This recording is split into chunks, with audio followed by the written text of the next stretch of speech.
Hi guys, this is Aparajita from evidyarthi.in।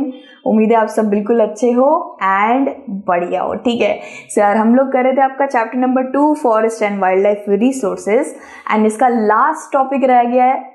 जल्दी से शुरू करते हैं क्योंकि ये बहुत ही ज़्यादा जबरदस्त वाला बढ़िया वाला टॉपिक है। ठीक है सर, टॉपिक का नाम है community and conservation. Basically community का मतलब क्या होता है? Group of people. ठीक है, अब हम ऐसी कम्युनिटी की बात कर रहे हैं जो प्रकृति से काफी जुड़ी हुई है, जो प्रकृति पर निर्भर करती है अपनी रोजमर्रा की जिंदगी के लिए, लिवलीहुड एंड सर्वाइवल के लिए। हम उन कम्युनिटीज की बात करने जा रहे हैं एंड वो किस तरीके से कंजर्व करती है नेचर को, किस तरीके से प्रकृति को बचा के संजोग कर रखती है। तो ये सब हम पढ़ने वाले हैं एंड थोड़ा बहुत लास्ट में जाके आपको फक्र भी महसूस होगा to be an Indian and शायद हिंदू होने पर भी बहुत फक्र होगा। ठीक है, क्योंकि बेसिकली हिंदू माइथोलॉजी से रिलेटेड कुछ चीजें बताऊंगी। अब यार पढ़ते हैं।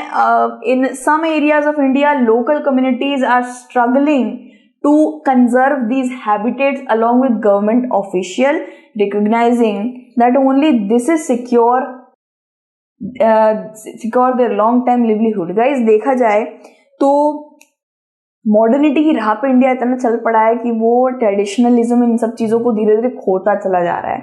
बाकी अब रशिया की तरफ देखो तो रशिया की तरफ अभी लोग भगवद गीता की ओर जा रहे हैं। अब ये चीज़ देख रहे हो ना थोड़ा बहुत। सो गाइस बात ये है कि डाइवर्स क्यों कहलाता है इंडिया? डाइवर्स इसलिए कहलाता है क्योंकि इंडिया में आपको हर तरीके का खाना, हर तरीके के लोग, हर तरीके की चीज़ मिल जाएगी। It's so diverse, so fricking diverse. ठीक है, सो इस पर तो यार मुझे फक्र होता ही है, बट समटाइम्स हम इन कुछ डीप कड़ियों को भूल जाते हैं जिससे इंडिया की डाइवर्सिटी पता चलती है। जैसे कि बहुत से लोग हैं जो स्ट्रगल कर रहे हैं, सीरियसली स्ट्रगल कर रहे हैं अपनी पहचान और अपना कल्चर को प्रिजर्व करने के लिए, क्योंकि वो धीरे धीरे उनसे छीन लिया जा रहा है। अगर कोई एक अपना फॉरेस्ट को पूजता है, उससे उसका घर बार चलता है, उससे उसकी जिंदगी चलती है, तो वहां पे भाई फॉरेस्ट कट के डैम बन जाता है। सो सीरियसली वो स्ट्रगल ही कर रहे हैं एक तरीके से। और ऐसा नहीं है कि सरकार मदद नहीं करती है, बहुत सारे गवर्नमेंट ऑफिशियल्स, इकोलॉजिस्ट, कंजर्वेशनिस्ट, ये सब आकर भी उनकी मदद करते हैं। ठीक है, सो यार उनका कुछ मजाक वाली बात नहीं है, एकदम घर बार चलता है सीरियसली उनका। वो गैस में या माइक्रोवेव में खाना तो गर्म करके या बना के नहीं खाते हैं सीरियसली। टिल नाउ अभी भी वो लोग अपना चूल्हे में खाना बना के खाते हैं। अभी भी मेडिकेशन के लिए वो लोग सॉफ्रोमाइसिन या डेटॉल नहीं लगाते, वो औषधिक प्लांट्स को ही यूज करते हैं। तो यार पता करते हैं थोड़ा और आगे, लेकिन सबसे पहले हम लोग पता करते हैं इस छोटे से बॉक्स में क्या लिखा हुआ है। बेसिकली ये बॉक्स, सीरियसली बॉक्स बहुत इंपॉर्टेंट है, इसको पढ़ते हैं। हमारे इंडिया में कुछ ऐसे ग्रोव्स यानी कुछ ऐसे पेड़ पौधे हैं, कुछ ऐसे जंगल हैं, बहुत और भी बहुत चीजें हैं जिनको हम बहुत सैक्रड मानते हैं। सैक्रड यानी कि बड़ा पवित्र मानते हैं।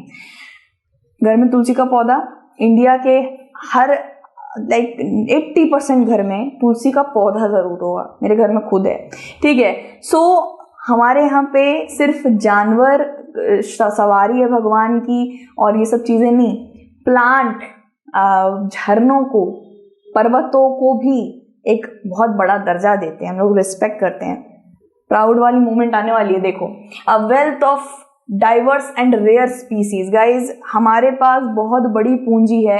वी आर लकी दैट हमारे पास इतने अच्छे लोग हैं जो अपनी प्रकृति को बचाना भी जानते हैं, नॉट जस्ट नष्ट करना जानते हैं। मॉडर्निज्म अच्छी बात है गाइज, लेकिन किसी का घर बार उजाड़ के मॉडर्निज्म आ रहा है, विच इज नॉट गुड। तो यहाँ पे पढ़ते हैं गाइज, ये नेचर वर्शिप ये बहुत पुरानी सभ्यता से हमारा इंडिया में चला आ रहा है। बहुत से ट्राइबल आदिवासी लोग इस चीज को बहुत रिस्पेक्ट करते हैं। फॉर एग्जाम्पल गाइज, जैसे कि प्रिजर्व करते हैं वो लोग बहुत सारे जंगलों को प्रिस्टाइन मानते हैं, उसको सैक्रेड मानते हैं यानी कि पवित्र मानते हैं। जैसे कि उनका ये मानना है कि ये जंगल इंसान के नहीं है, ये जंगल भगवान, गॉडेसेस, देवी देवताओं के लिए बने हैं, देवी देवताओं का वास होता है इनमें। बात तो बिल्कुल सही है। सो these patch of forest or part of large forest have been left untouched by the local people and बाहर के लोग जो इंक्रोचर्स होते हैं ना, जो बाहर के लोग इसमें आने की कोशिश करते हैं, ये गांव वाले उनको रोकते हैं। ये अनटच्ड फॉरेस्ट है। ऐसे बहुत से इंडिया में बहुत से पैच ऑफ लैंड है जिनको अनटच कर दिया गया है, यानी कि बहुत शुद्ध सैक्रेड माने जाते हैं। तो इसमें गवर्नमेंट की भी कोई रोक टोक या कोई वो नहीं, इतना ज़्यादा पोक नहीं करते हैं, ठीक है। ये उनका बिलीफ है, उनका वर्शिप है, उनको उस जगह को छोड़ देना चाहिए। ऐसा तो नहीं पूरी इंडिया मांग रहे, just a patch of land, okay. So देखा जाए तो बहुत से सोसाइटीज में ऐसा होता है गाइस, बहुत से ट्राइबल लोग हैं जो ट्रीज को वर्शिप करना, उनको प्रिजर्व, उनको बचा के रखना अभी तक करते हैं। जैसे कि गाइस मुंडास और संथल की बात हो रही है, मुंडा और संथल दोनों ही आदिवासी ग्रुप्स हैं और ये छोटा नागपुर रीजन के ग्रुप्स हैं, ठीक है। सो गाइज ये लोग क्या महुआ को प्रिजर्व करके रखते हैं, महुआ की रिस्पेक्ट करते हैं, उसकी पूजा करते हैं। महुआ का साइंटिफिक नाम है गाइज बसिया लैटिफोलिया और कदम्बा, आई थिंक कदम्बा देवी का नाम भी होता है, ठीक है। So Kadamba is also a tree, I think उसमें फ्लावर्स भी होते हैं। सो इसका भी एक साइंटिफिक नाम है जिसको कहते हैं एंथोकैफेलस कदम्बा। ऐसे ट्रीज साथ ही साथ जो उड़ीसा के ट्राइबल लोग हैं ना, उड़ीसा के ट्राइबल लोग, छोटा नागपुर का हो गया गाइस, छोटा नागपुर के लोग कदम्बा और महुआ को वर्शिप करते हैं, और उड़ीसा के लोग, बिहार के लोग इमली के पौधे को, जिसको टैमरिंडस इंडिका बोलते हैं, और मैंगो के जो पेड़ होते हैं जिसको मैंगीफेरा इंडिका कहते हैं, इन पेड़ों को शादियों में रिस्पेक्ट एंड पूजा करते हैं, ठीक है। तो बहुत से लोग हैं गाइस जो पीपल और बरगद के बारे में भी जानते ही होंगे, ऑब्वियस सी बात है। पीपल के पेड़ और बरगद के पेड़ के नीचे, आई गेस बरगद के पेड़ के नीचे बहुत देखा मैंने, भगवान की फोटोज रखी रहती है जो खंडित हो जाती हैं, डिस्ट्रॉय हो गई हैं, तो उनको रख दिया जाता है। दिया जलाते हुए भी देखा है, मेरी मम्मी जाती है हर वक्त मंदिर में, उसके नीचे दिया जलाती है। एंड शनिदेव जी का मंदिर भी आई गेस पीपल के पेड़ के नीचे ही होता है। हमारे इंडिया में यही तो बात मुझे यार बहुत धाकड़ लगती है कि वी ऑल्सो वर्शिप प्लांट्स, हम उनको काटते हैं, इस्तेमाल करते हैं, लेकिन कुछ ऐसे प्लांट हैं गाइस जिनकी बहुत रिस्पेक्ट करते हैं, ठीक है। उनमें से पीपल, तुलसी माँ और बरगद के पेड़ भी आते हैं। इंडियन सोसाइटी के अंदर यार बहुत सारे कल्चर है जहाँ पे सब अपने अपने तरीके के ट्रेडिशनल मेथड रखते हैं। जैसे कि उड़ीसा में लोग इमली के पेड़ को पूजते हैं, तो संथल और मुंडा छोटा नागपुर के वो लोग कदम्बा और महुआ को पूजते हैं, ठीक है। और आपने ये भी सुना होगा जिसको मंगल का दोष होता है, जिसके कुंडली में दोष होता है, मांगलिक होता है, उसकी पीपल से शादी कराई जाती है। तो बहुत चीज़ें ये सब मानी जाती हैं गाइज, और ये सब ऐसे ही नहीं है, बहुत पुराने काल से इसको लिखा गया है, इसके पीछे साइंटिफिक रीजन भी है, ठीक है। सो सैक्रेड क्वालिटीज है ना, ये सिर्फ और सिर्फ प्लांट तक ही सीमित नहीं है गाइज, हम लोग पर्वतों को, झरनों को, पानी को भी पूजते हैं। ऑब्वियस सी बात है, वो प्रकृति माँ की देन है, हमारे रोजमर्रे में काम आता है यार, पानी वगैरह, इससे ही हमारा घर वेट चलता है, हमारा तो नहीं लेकिन उनका चलता है। हमारा टैप से वाटर आ रहा है एंड ऑल दोस थिंग्स, लेकिन वो लोग इसको काफी ज्यादा कह सकते हो आप इमोशनली लेते हैं। यू कैन सी अभी भी घंटी बज रही है, आई गेस कहीं पे पूजा हो रही है यार, यही तो इंडिया है, मतलब मैं क्या बताऊं। तो देखा जाए, मैंने भी बोला पर्वतों की बात करी, तो पर्वतों में सबसे पहला नाम आ जाता है गोवर्धन, हिमालय पर्वत, है ना। अब लग रहा है कि यार हम वर्शिप करते हैं, जी हाँ, दो तीन एग्जाम्पल बता दिए। कैलाश, तो यार ये क्या है ना, ये उनके लिए एक ऐसी चीज है जो उनको खाना देती है, जो उनको मेडिसिन देती है। आपने देखा होगा टेम्पल्स के ऊपर बहुत सारे ऐसे वो बैठे रहते हैं, क्या कहते हैं आपका, लंगूर बैठे रहते हैं, बंदर वगैरह बैठे रहते हैं, वहां के श्रद्धालु उनको खाना खिलाते हैं, उनकी पेट भरते हैं, ठीक है। ये करा जाता है और मैंने भी देखा है। फॉर एग्जाम्पल गाइज, जो बिश्नोई कम्युनिटी है, बिश्नोई गाँव भी है एक, उधर की कम्युनिटी, वो लोग चिंकारा को बहुत पूजते हैं, जिसको ब्लैक बक कहते हैं, ठीक है। नीलगाय हो गया, पीकॉक हो गया, इन peacock obviously national bird of India, इन सबको बहुत ज्यादा पूजा जाता है, रिस्पेक्ट किया जाता है। सो इंडिया में इसकी पूजा, वर्शिप करना, इसको बहुत रिस्पेक्ट देते हैं, ठीक है, अलॉन्ग विद पर्वत और स्प्रिंग्स को भी। अब जैसे एक बहुत बड़ा ये ऐतिहासिक मूवमेंट बन गया है, विच इज चिपको आंदोलन, उत्तराखंड में हुआ था। ये चिपको आंदोलन हिमालय के साइड में हुआ था। ये था एक मुद्दे को लेके कि पेड़ कटने से बचाना है। लोग इस तरीके से चिपक गए थे पेड़ों से। Such a unique idea, seriously. Deforestation यानी पेड़ काटना ज्यादा तादाद में, ये इनका मुद्दा था। लेकिन आगे जाके एक और मुद्दा साथ में जुड़ गया, एफॉरेस्टेशन का, यानी कि उसके बाद लोग पेड़ों को और उगाने भी लग गए। बहुत अच्छा आंदोलन था, दो दो चीजें करके चला गया। तो farmers and citizens groups like बीज बचाओ आंदोलन, ये क्या है गाइज, बीज बचाओ आंदोलन ये था गाइज कि आप एक ही क्रॉप लैंड पे या एक ही लैंड के अंदर बहुत सारे बीज बोकर अलग अलग खेती कर सकते हो। आपको एक क्रॉप एक लैंड पे उगाने की जरूरत नहीं है। खेती करिए, 3 से 4 तरीके के क्रॉप्स एक ही खेत पर उगाइए without using synthetic chemical, without using bad ऐसे इरिटेंट्स जो लैंड की हालत खराब कर देते हैं। इकोलॉजिकल और ट्रेडिशनल फार्मिंग करिए और पैसे बचाइए, ये इनका उद्देश्य था।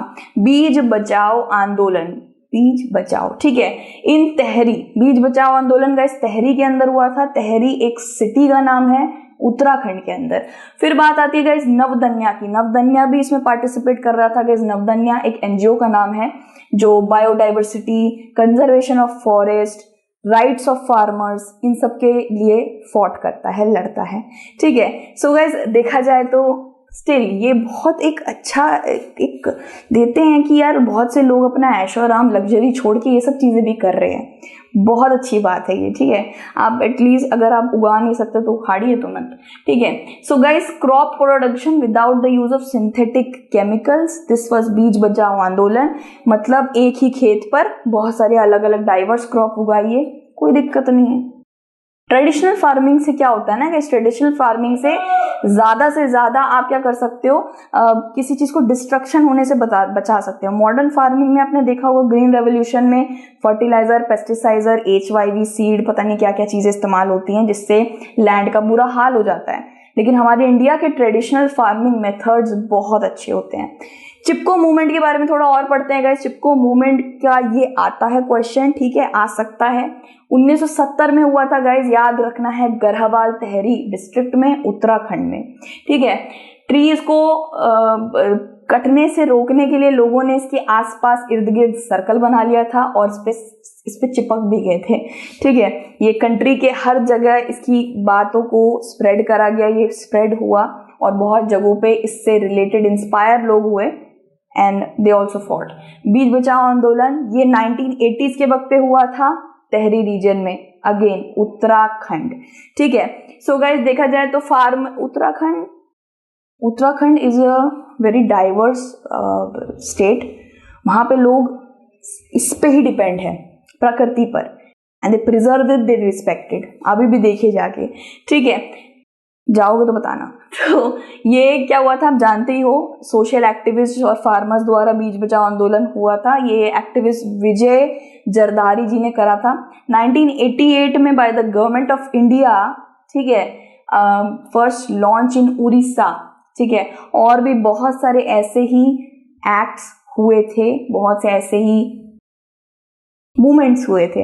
अब जैसे यार देखो अलवर डिस्ट्रिक्ट है ना, 5 गांव, अलवर डिस्ट्रिक्ट के 5 गांव ने पता क्या किया था, 1200 हेक्टर फॉरेस्ट को अपने अंडर ले लिया था और बोला था कि इसको हम प्रिजर्व करके रखेंगे, हम बचा के रखेंगे, और वो अभी भी बचा के रखते हैं, बाहर के इंक्रोचर्स से बचा के रखते हैं, ठीक है। So local communities for conserving wild life and storing degraded forest. Next यार एक बहुत इंपॉर्टेंट चीज है जो आ सकती है, which is joint forest management. ये जॉइंट फॉरेस्ट मैनेजमेंट एक प्रोग्राम था, ठीक है। इसके अंदर क्या हुआ था, सरकार ने और इसके लोगों ने क्या किया था, इन्होंने एक डिसीजन लिया था जॉइंट फॉरेस्ट, यानी कि अब गवर्नमेंट ऑफिशियल्स और ऑफिसर्स के साथ साथ जो ये ट्रेडिशनल कम्युनिटी के लोग होते हैं इनको भी साथ में लिया जाएगा, जिससे देखिए इन लोगों के पास बहुत इंफॉर्मेशन होती है, इन लोगों के पास बहुत नॉलेज होती है, क्योंकि बचपन से लेके बड़े होने तक उनका रोजगार, रोजमर्रा सब कुछ उन प्रकृति के जंगलों से चला है, और साथ ही साथ उनको बहुत नॉलेज होती है इसके बारे में, they have a lot of information. So इसका एक जॉइंट फॉरेस्ट मैनेजमेंट करा गया, मतलब गवर्नमेंट और ये कम्युनिटीज मिल गए। बदले में उन्होंने क्या मांगा, बदले में उन्होंने बस ये मांगा कि फॉरेस्ट के अंदर जो भी उग रहा है, जैसे कि लकड़ी, टिम्बर, पेड़ पौधा, ये हम इसका शेयर लेंगे, ठीक है। हम इसके प्रोड्यूस जो भी हो रहा है वो हम इसका थोड़ा लेंगे। ये बहुत सरल सी डिमांड है यार, सीरियसली बहुत सरल सी डिमांड है। सो जॉइंट फॉरेस्ट मैनेजमेंट, जिसको JFM कहते हैं यार, भूलना मत, ठीक है, बच्चा पार्टी नहीं बोलता है, बच्चा लोग। तो it is launch by various state government, हर जगह हुआ था, ये वाइड स्प्रेड हुआ था। ऑब्वियसली बात मैंने आपको बता ही दिया, इधर कम्युनिटीज को ले लिया गया था, किस लिए? प्रोटेक्शन के लिए, फॉरेस्ट के मैनेजमेंट के लिए, ठीक है। Area concern are usually degraded और इवन डिफॉरेस्टेड एरिया, ऐसे एरिया जो खराब होते जा रहे हैं, डिग्रेड होते जा रहे हैं, पेड़ कटते जा रहे हैं, तो ये कम्युनिटीज इनको समाधान बता सकती है कि भाई हम ऐसे ऐसे उगाते थे, ये डालते थे, तो आप ये करिए। सीरियसली इनका ज्ञान, भले भाई डिग्री नहीं है हाथ में मास्टर्स की या ग्रेजुएशन की, लेकिन ये हमसे काफ़ी ज़्यादा उच्चतम, एक काफ़ी आगे बढ़ गए हैं, नॉलेज बहुत ज़्यादा है, ठीक है। इट्स लाइक अ डिग्री, उनके पास अपने में एक डिग्री है, उनको अगर इंग्लिश में बोले तो इकोलॉजिस्ट कह सकते हो आप, कंजर्वेशनिस्ट भी कह सकते हो, ठीक है। सो ये जो फर्स्ट स्टेट है ये बेसिकली उड़ीसा में हुआ था, 1988 में जॉइंट फॉरेस्ट मूवमेंट को स्टार्ट किया गया था। और यही मैंने आपको बताया है कि each body has the executive committee that manage the day to day affairs. So हर दिन एक कम्युनिटी मैनेज कर रही थी डे टू डे अफेयर्स, वहाँ पे ऐसी बहुत सी कम्युनिटीज है guys. And north eastern states जो है ना, मैंने आपको पहले भी बताया था, अनक्लास्ड फॉरेस्ट, जो ऐसे जंगल होते हैं जहाँ पे गवर्नमेंट का अधिकार नहीं होता, ये कम्युनिटीज उसको चलाती हैं। तो अनक्लास्ड फॉरेस्ट कौन कौन से थे? गुजरात के थे, नॉर्थ ईस्टर्न पार्ट के थे, मणिपुर, मेघालय, सिक्किम, असम, इन सारे पार्ट्स के थे। so, यहाँ पे बड़ा हाई परसेंटेज है गाइस अनक्लास्ड फॉरेस्ट का, है ना। तो ये अनक्लास्ड फॉरेस्ट को लोकल कम्युनिटीज ही संभालती हैं, ठीक है। सो याद रखना, ठीक है। बहुत सारी चीजें, बहुत सारे लोग हैं जो अच्छे काम करते हैं, जो अभी भी प्रकृति माँ को पूजते हैं, रिस्पेक्ट करते हैं। सीरियसली बात है यार, मैं चढ़ा नहीं रही हूँ, वही बात है। मेरे घर के अंदर भी पूजा होती है, हर दिन तुलसी माँ की पूजा होती है, दिया जलता है सैटरडे, थर्सडे, ट्यूसडे के दिन। मेरे घर में नॉनवेज नहीं बन सकता उस दिन पर। और ये क्या बोल रहे हो यार, मैं शीतला माता, आप जानते हो जिसके अंदर वो मसाले वगैरह पीसते हैं, मेरे घर में उसकी तक पूजा होती है, ठीक है। वो हमारे काम आता है, हमारे बहुत चीज़ों में काम आता है। सो यार जैसे बंगाली कल्चर में बहुत ट्रेडिशनल एंड ये सब है ना, बाकी कल्चर्स में भी बहुत है। सो यार इंडिया फख्र करते हैं यार इंडिया पे, इसीलिए करते हैं दैट हमें इतनी सी चीटी पर भी हम देखते हैं यार, ठीक है। बहुत से लोग नहीं देखते होंगे, लेकिन बहुत अच्छे लोग भी अभी मौजूद है, ठीक है। अब एक छोटा सा क्वाट बोल के जाती हूँ, रोना मत यार, बोल के जाती हूँ, ठीक है। लकड़ी के कटने का नहीं, रुको, पेड़ के कटने का किस्सा ना होता अगर कुल्हाड़ी के पीछे लकड़ी का हिस्सा ना होता। वाह वाह, वाह वाह की बात नहीं है यार, बिल्कुल वही बात है। लास्ट में आप अपने इस चैप्टर के लास्ट में पढ़ना, 4-5 लाइनों में लिखा हुआ है कि ट्री काइंडनेस से भरा हुआ है, बेनेवलेंस से भरा हुआ है, इतना जनरस है कि उसको भी छाया दे देता है जो उसको काटने आया होता है, ठीक है। वही बात है, समझ रहे हो ना सारी डीप मीनिंग, डीप ओके। तो यार इसके क्वेश्चन आंसर जरूर देख लेना, ठीक है, क्वेश्चन आंसर भी करा दूंगी। टिल देन आप अपना ध्यान रखिए। जय हिंद, god bless you and be proud to be an Indian. Bye.